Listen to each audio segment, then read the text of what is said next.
This is a BBC podcast. You can get all our podcasts and our terms of use at bbcworldservice.com/podcasts.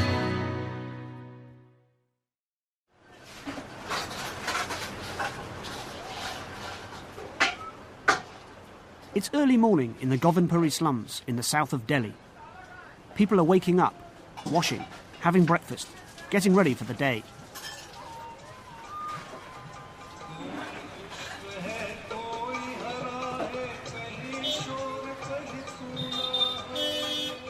One billion people live in slums. Slums have a strong visual identity.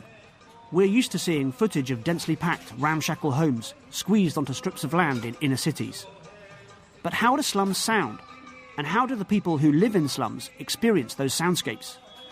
I'm Dr. Tom Rice, a sound anthropologist, and I'm fascinated by the way that the sounds of a place can often tell us a great deal about the lives of the people who live there. The Govindpuri slums occupy a fairly small area, roughly equivalent to 3 city blocks, and they have a huge population of about 50,000 people. But perhaps the only way you can really understand what the place is like is through a direct sensory experience, like sound. In this programme for the BBC World Service, local residents lead us through the Govindpuri slums. We listen to the settlement through their ears as they explain how music, sound and noise are part of the fabric of their daily social and emotional lives. But we also learn how objections to the slum and its soundscape are at the heart of a move to demolish the settlement and displace its noisy residents. If the slums are removed, how much percentage-wise do you think the real estate value over here will increase? It will shoot up.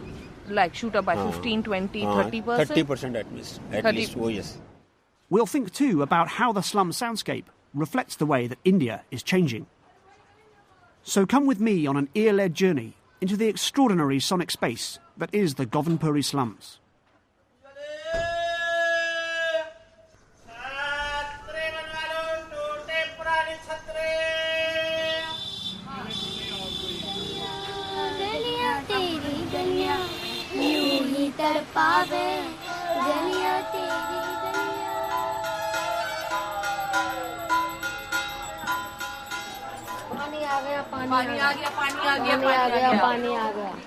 Water scout.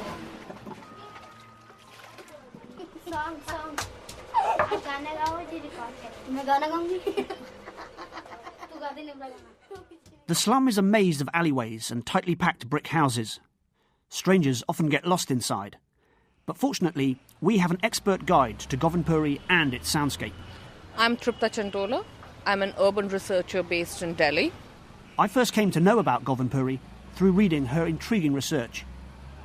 Over the last 10 years, Tripta has developed a unique knowledge of the slum and of the way that sounds express class, gender and religious differences among the people who live there. One of the most significant research I've done has been exploring the soundscapes and doing sound research in a slum settlement, Govindpuri. Yeah, it is colloquially referred to as slums of Govindpuri after Govindpuri, the legal settlement area. The slum in itself is a set of 3 camps, Nehru, Navjeevan and Bhumihin camp. We are standing on the edge of Nehru camp, which is one of the 3 camps of the slums. This is just a peripheral edge of the slums. One can even draw an analogy with the human body, this just being the skin of the slums. Because as we keep going deeper into the slums, they become more and more denser, they become poorer. And that is quite evident in the construction of the houses, in the drainage. The density of the population increases and the space becomes more and more limited. Somebody's room is another person's passageway. On the perimeter roads, the sound that dominates is of traffic. But as Tripta leads us into the slum, the soundscape changes. The lanes of the slum are like tunnels. They're very narrow, and the houses rise up 2 or 3 stories on either side, sometimes almost meeting overhead. This urban geography has interesting implications for sound. Because you can't see far, there's no overview or vista, sounds become more prominent and noticeable. Also, sound seems to travel quickly and easily down the urban canyons of the slum. we are walking down one of the lanes inside Bhumihin camp. And it's very narrow here. It's probably very only narrow, maybe a metre across with open gutters on the sides. And as you can see, there are certain constructions which totally block the skyline and any light, natural light coming in. It's true, actually. It's totally dark here, isn't it? Yeah. You have to be a bit careful, don't you, where you're stepping here? There's lots of drains and... There's lots of sewage, so be careful about it. This lane you can see that there's hardly any natural light, and the construction has just sort of overlapped, and as we are walking... Welcome to India. Thank you very much. There's a lot of activity happening in this really narrow space. People are moving about, there's children playing. We saw some young people playing board games. That's right, we saw them playing checkers or something. Yeah, checkers, and women are sat outside and having a conversation, children are playing. So there's a lot that is happening in this rather narrow space over here. When you're walking down these lanes, people will stop you, inquire you, have long conversations, you go into people's houses, and everybody is out there in the lane, so everybody is noticing your movement. So it's a very sociable space, it's a very chatty space. Yes. This is a relatively quieter time, but when the water is being filled or when it's really hot and it's really oppressive to sit inside, there's a power cut, or in the evenings when people have done with their household chores, they will sit out and, then it becomes really, really sociable and lively. There are two young girls having a little wash next to a water source. Just a tiny dribble, really. Yeah, tiny dribble. Because of the density of the structures, the sound travels rather easily, and the whole sort of feel of the space is very porous. You can sort of hear sound traveling.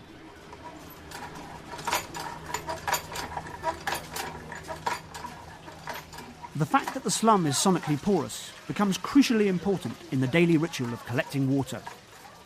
Water is a scarce resource in the slum, and drinking water has to be collected from one of the hand pumps dotted round the camps and then carried home. But water for washing is piped right into the narrow lanes for a short period each morning and evening. Most people have dug little holes or pits in front of their houses, and when the water arrives, it fills those pits up. People then rush to scoop the water out and pour it into plastic containers. Missing the opportunity to collect water could create serious problems for each household.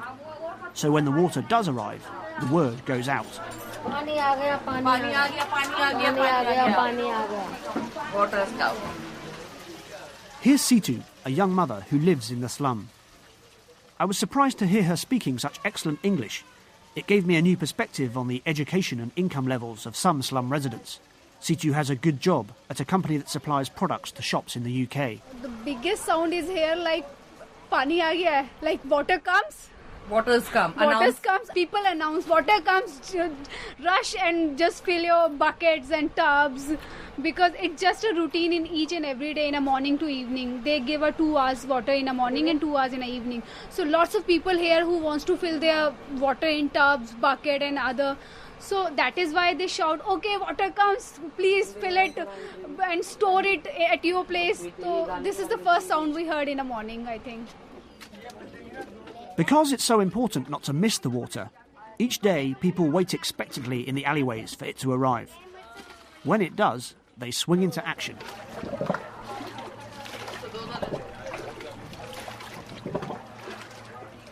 Water does not come at the same time throughout the camp.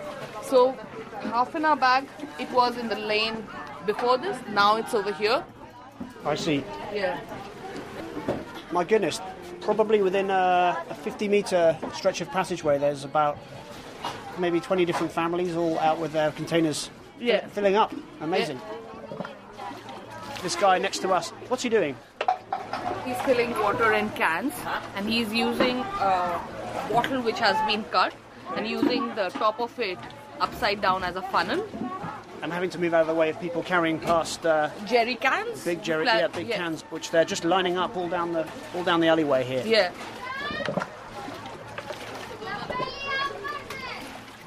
In the background you can hear someone calling out saying, get more containers from upstairs. So it's all being sort of sounded out.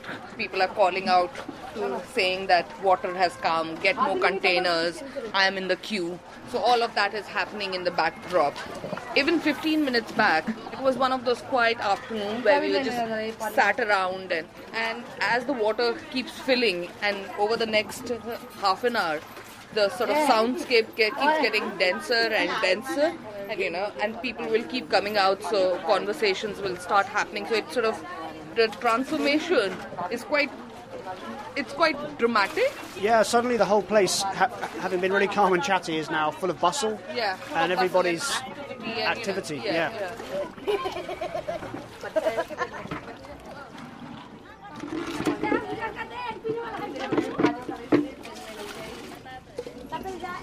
Oh yeah, it's bath time for him. A little very sweet girl in a blue salwar kurta filling water using a plastic bottle which has been cut into half, and that plastic bottle is only just about the same size as her. आपका क्या नाम है? Neha. Her name is Neha. You can see that it's a very narrow alley, and because the houses are so close, that repeated motion of filling water and emptying it in cans, that creates a rhythm and echoing. Yeah, it's amazing. The sound is being channeled down this alleyway, and it's actually really rhythmic. The sound that it's making.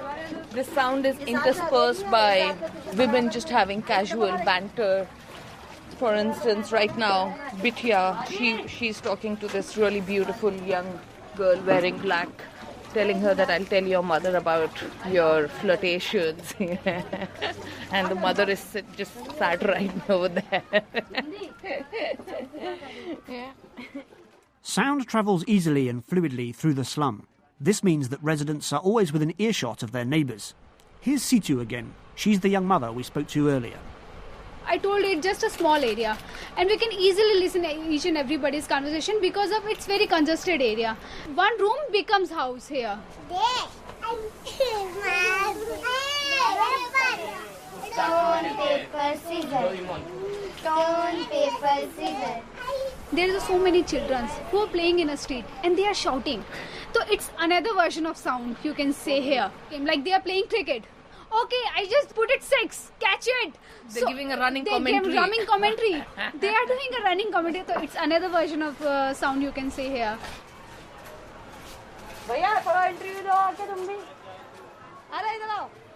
Like two people are fighting in a street. So we are like, okay, it's like routine work. So let it be ignored and do your work. And like sometimes I feel when I come from my office, I feel like headache. See, I need a peace. Yeah. Why they are fighting?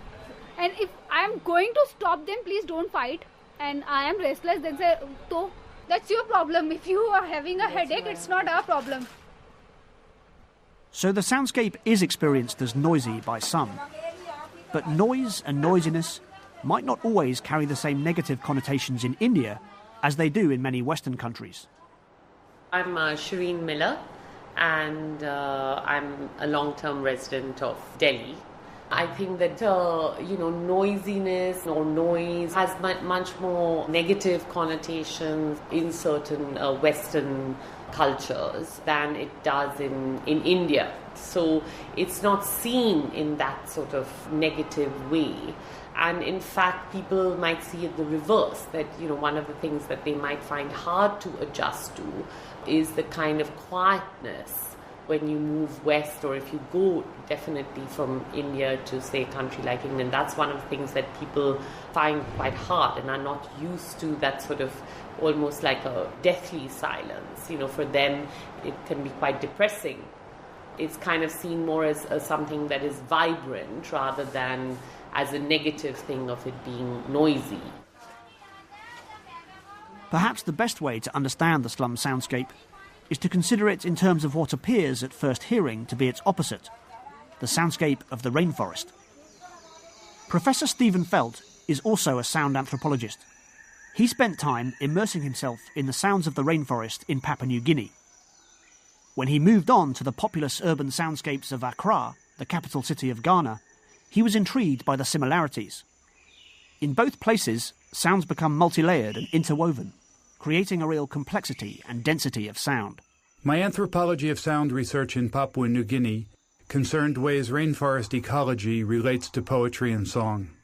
In the Bosavi region, I found that people sing with, to, and about rainforest birds and other ambient sounds, from waterways to insects. In the forest, you cannot see far ahead.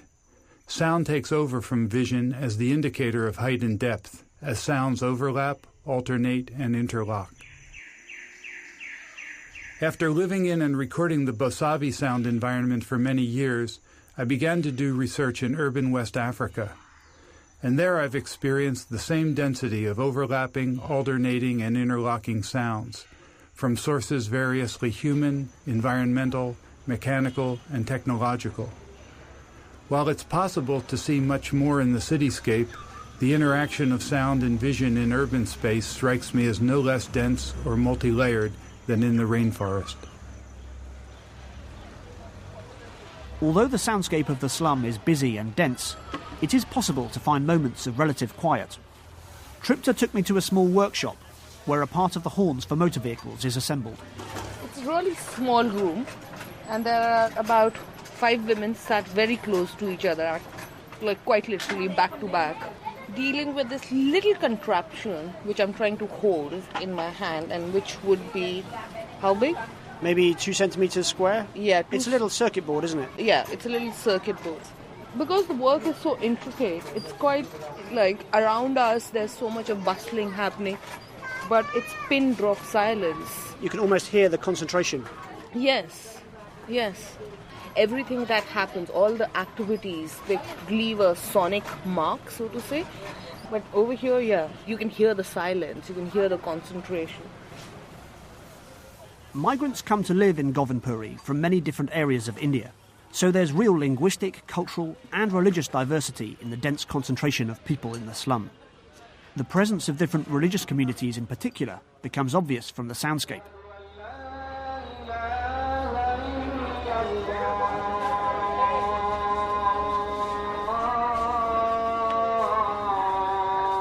Every day, 5 times a day, the azan, the Islamic call to prayer, sounds out across Govindpuri. Mr. Gupta and his son Arun live very close to a speaker from which the azan is broadcast. For them, the noise is becoming a problem. So they're talking about this, the azan becoming becoming a really sort of annoying noise in the morning. That has happened in the last few years since the 2 mosques have become really big. Both the mosques amongst themselves wanted to sort of have their presence felt. So they both were sort of having a sonic war about who can play it louder. And both the sounds would conflict. We can't report of it. Yeah. It's just something they have to put up with. Yeah.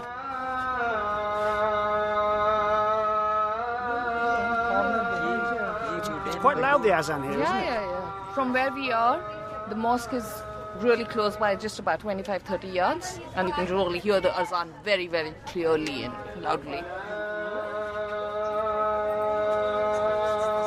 Just a short way away, Shabnam Kala, a Muslim woman, is having the opposite problem. She claims that she can't hear the azan because of her noisy Hindu neighbours.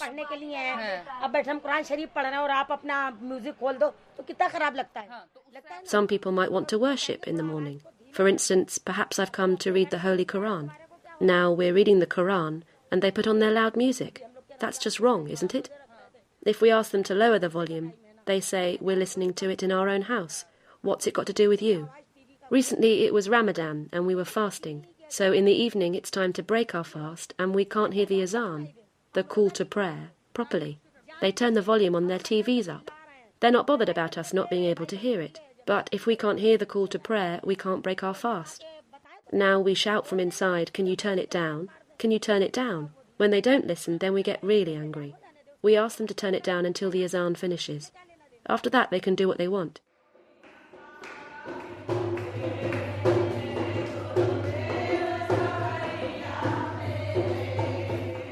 Religious life is very close to the surface in Govindpuri. This is a devotional song being sung by a group of women in a Hindu temple on the edge of the slums.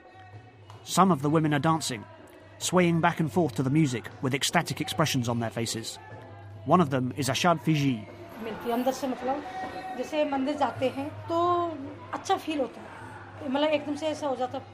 I feel very happy inside. When I go to the temple, I feel really good. I feel fresh and forget about the tensions at home. I don't like quarrelling in my neighbourhood. What I want is for people to sit together, laugh and say nice things to each other. The sounds in the temple are different. When you listen to songs being sung for the divine, there's something that just moves you and makes you want to dance. So people say he's Muslim, he's Christian, he's Hindu. I believe that though the practices might be different, it's essentially the same thing.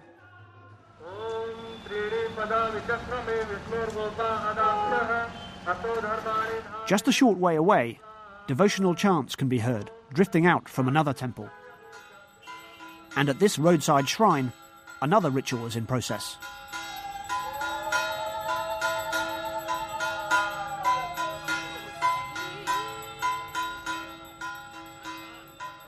These more formal religious ceremonies take place in temples at the edge of the slum.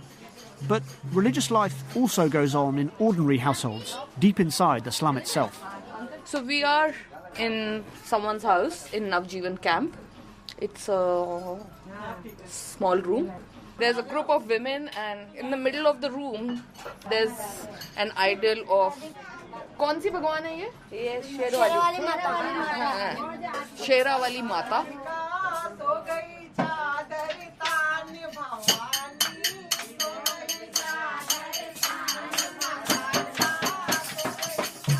Somebody had asked for a wish to this particular goddess, and it has come true. It's a wonderful little occasion because there's like 15 people in a very small room with it's so atmospheric because of the confines of the space make the sound very loud. Yeah. There's the deity and the smoke and the flame and the incense, and it all combines to make an amazing sensory atmosphere. Yes, and it's a really small space, but it's amazing that it can contain so many people, and it's gotten quiet right now, but the moment they start singing, the sort of whole space becomes like doubled, or it's just amazing that sonic effect it has.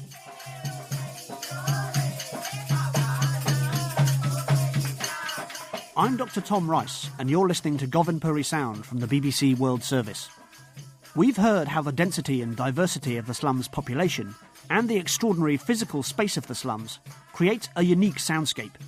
By following sounds, we can get a real insight, or perhaps in sound would be a better term, into the character of the place, but also into the lives of the individual people who live there. After the news, we'll hear how the soundscape of the Govindpuri slums connects to the Delhi soundscape more widely. We'll also learn about an emerging threat to the slums that may silence them for good. That's coming up in part 2 of Govindpuri Sound, after the news.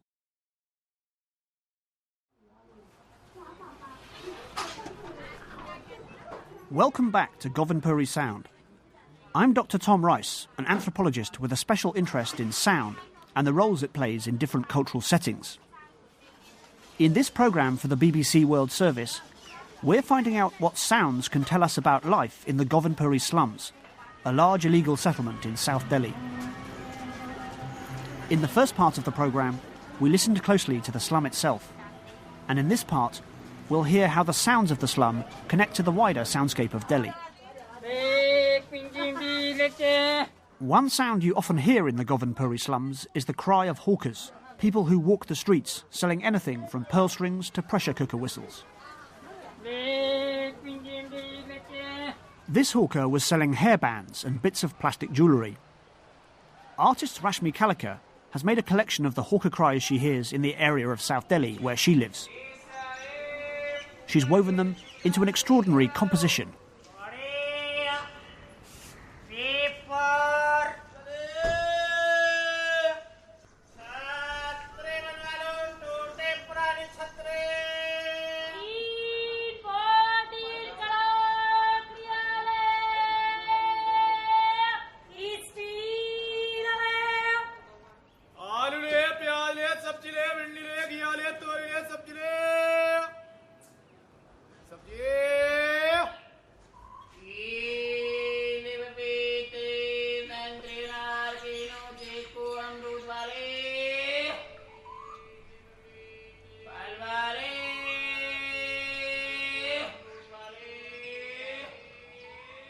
The Hawker Cry project really started, I moved from England sometime in 1998, and I kept hearing these sounds in South Delhi, hawkers' cries, but I felt that no artist was attempting to even record these, and I was just wondering why, because there's extraordinary sounds in the morning, and when I did make inquiries from other people, say, yeah, we hear them, we grew up with these sounds, so I realised it's an integral part of India.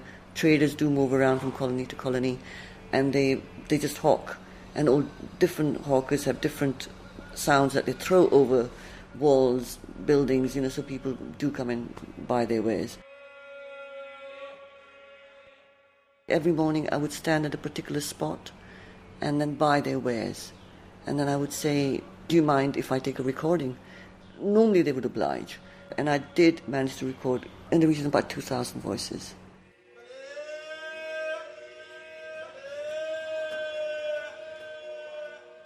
I just suddenly felt akin to the sounds. Every sound sounds so different every single day. I may not ever see that hawker again. So people say, oh, why are you archiving these voices? In fact, I never really started out by saying I'm going to be archiving them. I was thinking primarily of sound as a form of sculpture, I would say, sculptural dimensions it has, and how would I be able to use it as sound work as a piece of artwork.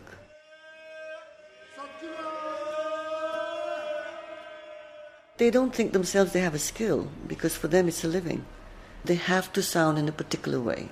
And if Madam on third floor can't hear them, then she's not going to be able to buy their wares. So they do all sound different. And they do compete.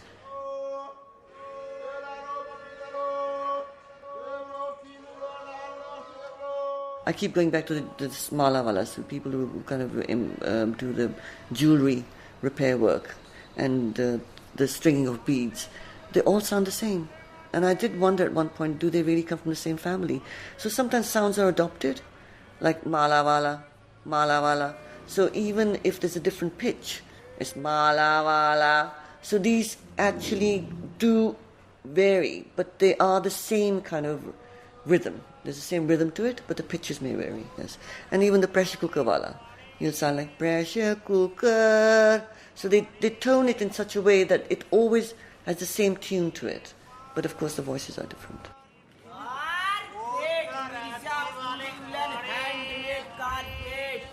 There's no need now to get somebody who's going to come and string your pearls, or somebody who's going to do your grinding of what you use in the kitchen, or cleaning your pots, or getting your pressure cooker whistle repaired, because these things are not needed anymore. It's a consumer society.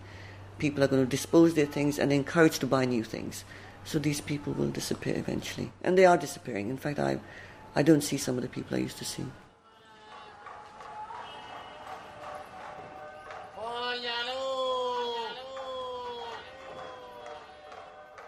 The rhythmic and melodic features of these calls are really remarkable.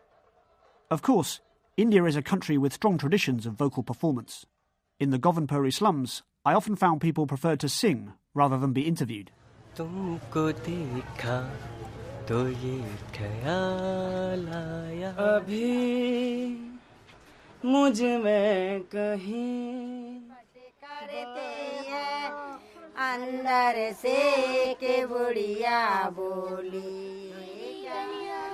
गलियां तेरी गलियां यूं ही तड़पावे गलियां तेरी गलियां तो नहीं मगर ऐ हसीनी बनो तेरी अखियां हैं सुर में दानी बनो बस वही है जेवर गईना है बस और It's a very super hit song of in India. People used to play this song in weddings.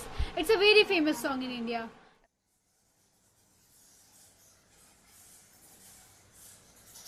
While the older women might be happy to sing folk songs, the younger generation want to rap.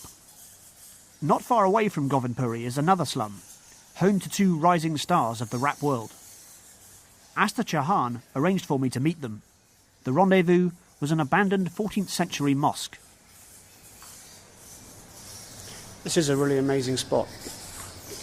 It's a huge space, about 150 metres all round. What seems like a huge number of arches creating amazing play of light and shadow. and you can hear, and it smells very pungently, of bats. There's a large colony of bats here. The floor is covered in bat dung, but it's a really eerie, extraordinary atmospheric space. I'm just looking now down a corridor of arches. It really is otherworldly and creates a sense of being, well, of having taken a big step back in time. Asta? My name is Asta Chauhan. I'm an artist and I've been in Delhi since 2002 and have worked in this neighborhood of Khirki since 2004. We're right now at the Khirki Mosque in the Khirki village in Malviya Nagar in South Delhi. And this is a 14th century mosque. It's currently not in use. Once in a while you'll see people gambling or having a drink or a smoke here. But that's it, it's really beautiful. The rappers I came to meet call themselves slum gods, a clever play on the derogatory term slum dogs, which entered common parlance after the film Slumdog Millionaire. So how do they feel about being labelled as slum dwellers? Is that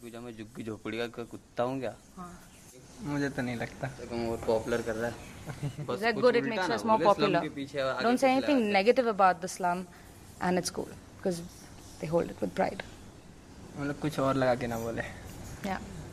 Slum gods were proud of se jayenge. Izzat denge, izzat dega to izzat milegi. If you respect us, we respect you. Like a lot of teenagers, slum gods are fairly monosyllabic in conversation, but they're quite the opposite when it comes to performing their music. Using their mobile phones to play an MP3 of beats and backing vocals, they gave me this live rendition of one of their raps. आती अक्सर तेरी याद मुझको रुलाती है बड़ा तड़पाती है छोटी छोटी बात वो सारी याद आती है याद है वो दिन हाँ याद है वो दिन मिले थे पहली बार हाँ मिले थे पहली बार उस खास के पास वो दिन था खास थोड़ी सी बात की थी तूने मुझसे मुझे नहीं पता मेरा नंबर मांगा किससे आई ये चली गई हंसी मुझे दे गई दिल में चुभन सी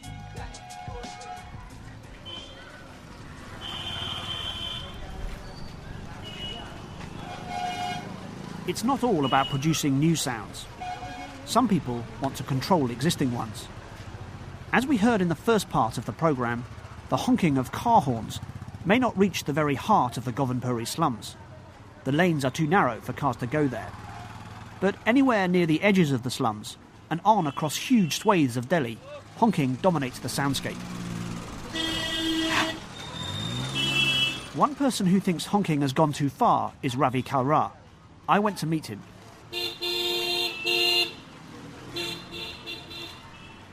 My name is Ravi Kalra and I'm originally from Delhi, born and brought up here.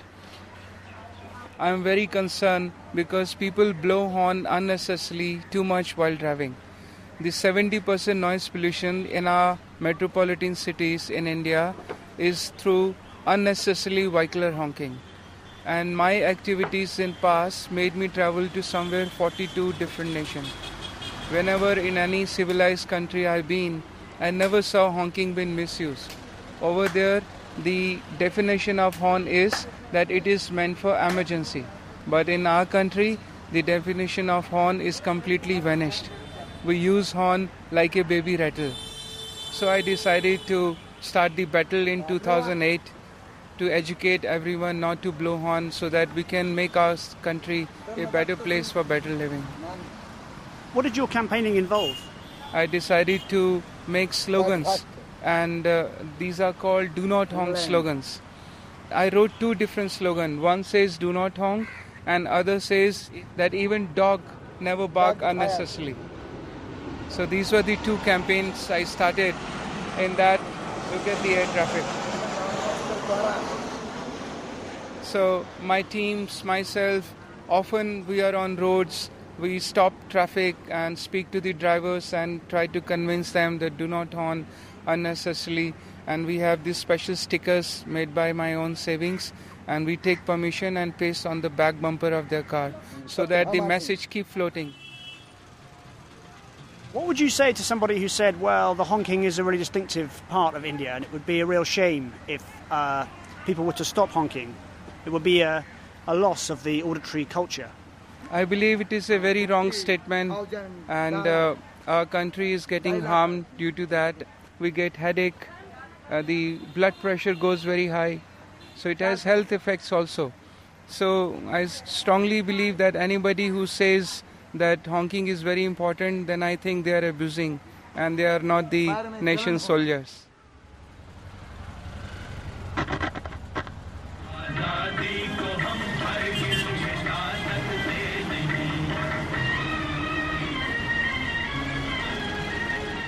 For a different perspective, I hailed an auto rickshaw and whizzed back towards Govindpuri to meet Dr. Tripta Chandala, an urban researcher who we met in the first half of the programme.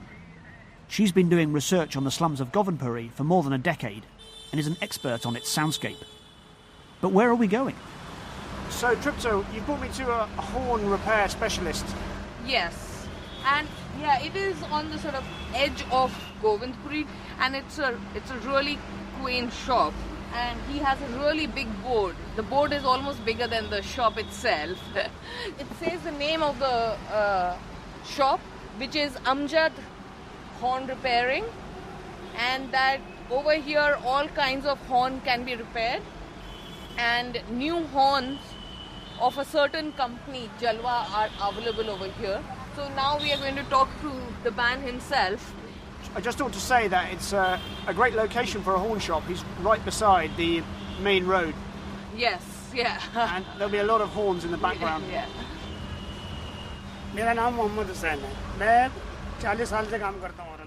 My name is Mohammed Hussain. I've been working with horns for 40 years. First, I used to work as a maintenance man at the Jalwa Horn Company. After that, I worked as a horn repairman. People used to use the horn less. Now they use it more. People honk more nowadays. Of course, if you honk too often, the life of the horn gets reduced. In the past, people had musical horns, dog horns, even sirens. Now the police have banned them. A horn is definitely a necessity, especially in Delhi. If you don't honk, pedestrians won't listen. Unless you honk very close to them, they won't move. It applies to motorcyclists as well. They put headphones in their ears and continue riding. If someone comes up behind them, they can't hear. So the horn is certainly a necessity in Delhi. Maybe less so outside Delhi. He is going to give us a demonstration of a horn which is really, really, really loud.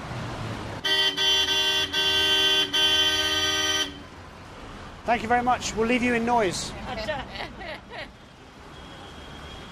Back in the Govindpuri slums, noise is one of the things upsetting the neighbours. There are several middle-class apartment blocks right alongside the slums with just a wall separating them. Tripta explains. People living on this side of the apartment block, the rate of these apartments would be at least 10-15% lesser than other apartments in the block because they are overlooking the slums. And it's not only the noise, it's they talk about the smell, and indeed there is a very powerful... There is a powerful smell in the air. Yeah. There is a powerful smell because the garbage dump is in the open. You can imagine the people who live in that block must be a little bit unhappy about that. They are very unhappy about it. Not a little bit, they're very unhappy about it. They can control the site, they can just shut their windows, but how do they control the sounds and the smell? We spoke to some of the residents of the middle-class apartment blocks. This our area is surrounded by the Juggi dwellers. Slum dwellers. Slum dwellers. Yeah. And the sound pollution is too high. The level of sound is too high here. Sound contributes to many ills, headaches and other things. Can you identify a few sounds coming from the slums which you think of as problems? Yeah, say after sunset, most of the people go for drinks. They overdrink and create nuisance, fight and abuse each other. And sometimes the fights are at a high pitch. So you can hear them? Yeah. Do you want the slums to be removed? Sure. The bad smell is coming and people are watching you badly and all. It's very, very loud, very noisy.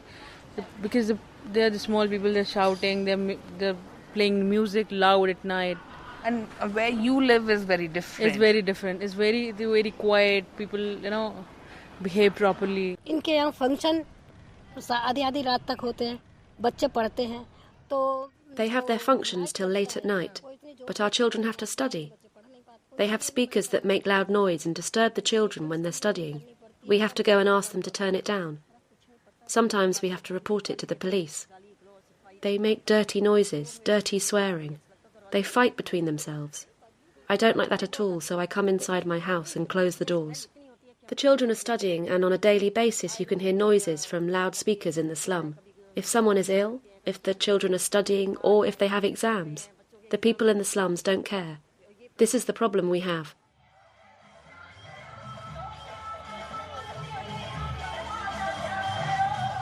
This last woman mentions the slum dwellers having noisy functions till late at night. During my stay, one of these functions, or jagrans, happened to take place, and Tripta and I went along. As you can hear, it was indeed very noisy.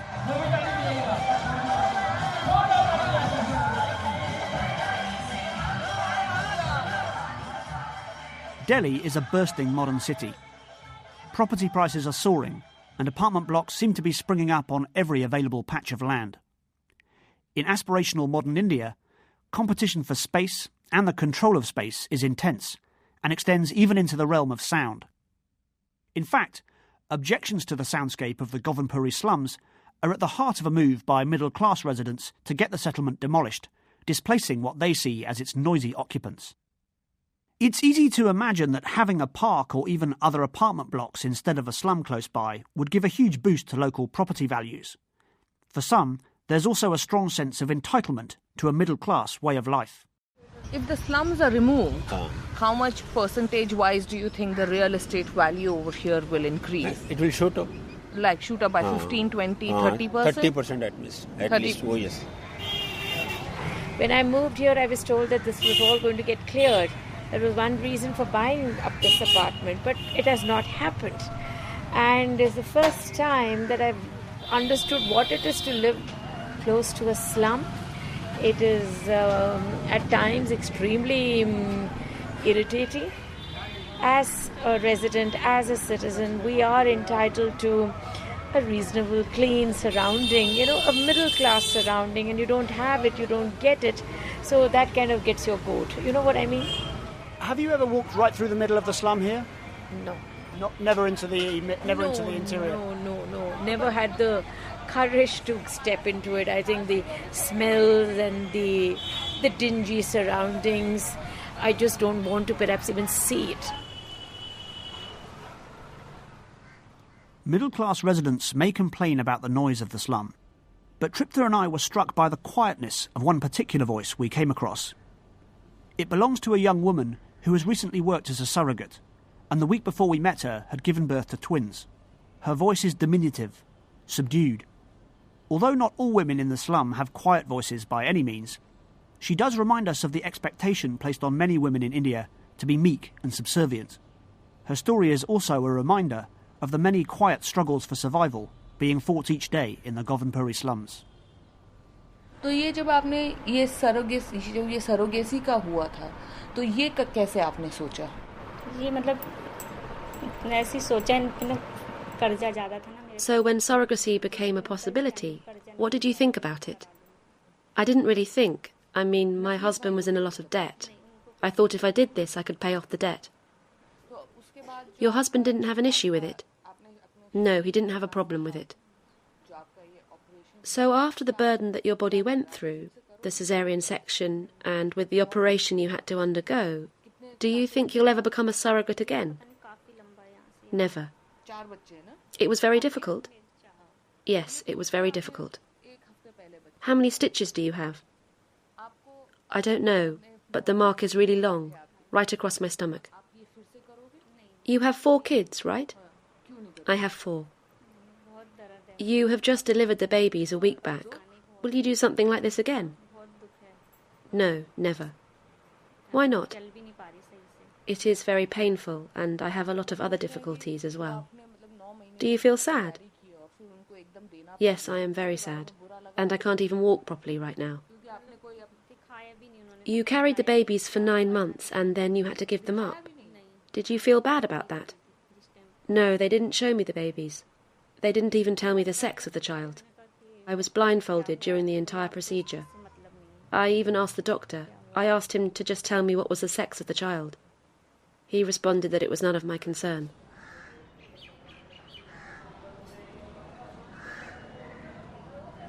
So Tripta and I have just been allowed into the grounds of one of the middle-class apartment blocks that's right beside the slum.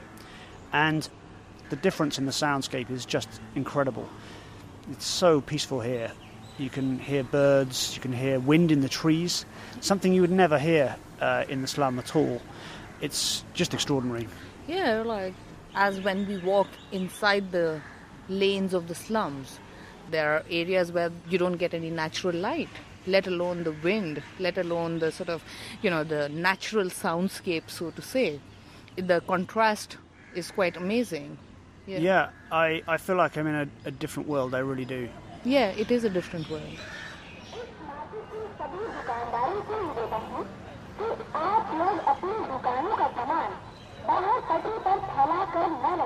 It's interesting that all over Delhi, sound, as well as being the object of control, is being used as the means of control.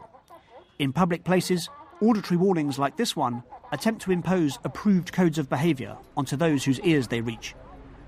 Nowhere is the use of auditory warnings more intensive than in Delhi's new and rapidly expanding metro system. अगला station Nehru place है। यात्रियों से अनुरोध है कि वो metro train के दरवाजे बंद होते समय अवरोध उत्पन्न ना करें। Next station is Nehru Place. Passengers are requested not to obstruct the closing of doors. Doing this is a punishable offence. Doors will open on the left. Please mind the gap.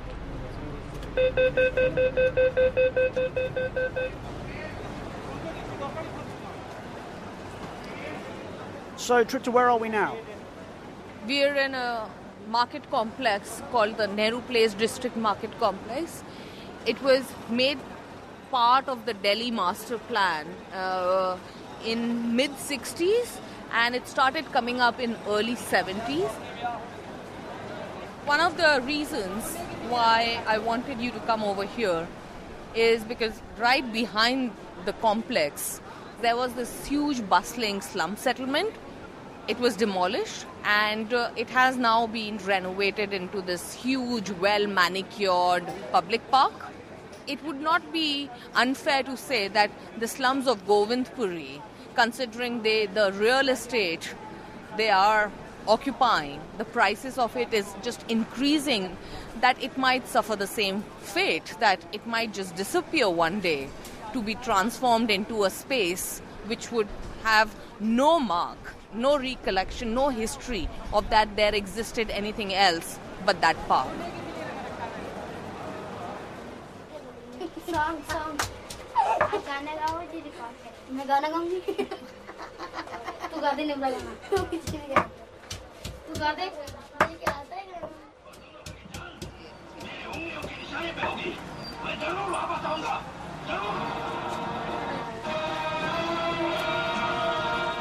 The Govindpuri soundscape is sometimes harsh and raucous. As we've heard, it can express stories that are dark and sad. But the soundscape is also an extraordinarily complex mix of voices and presences, and at times it holds a really remarkable humanity and warmth. I think that the richness and uniqueness of the Govindpuri soundscape is something we should value.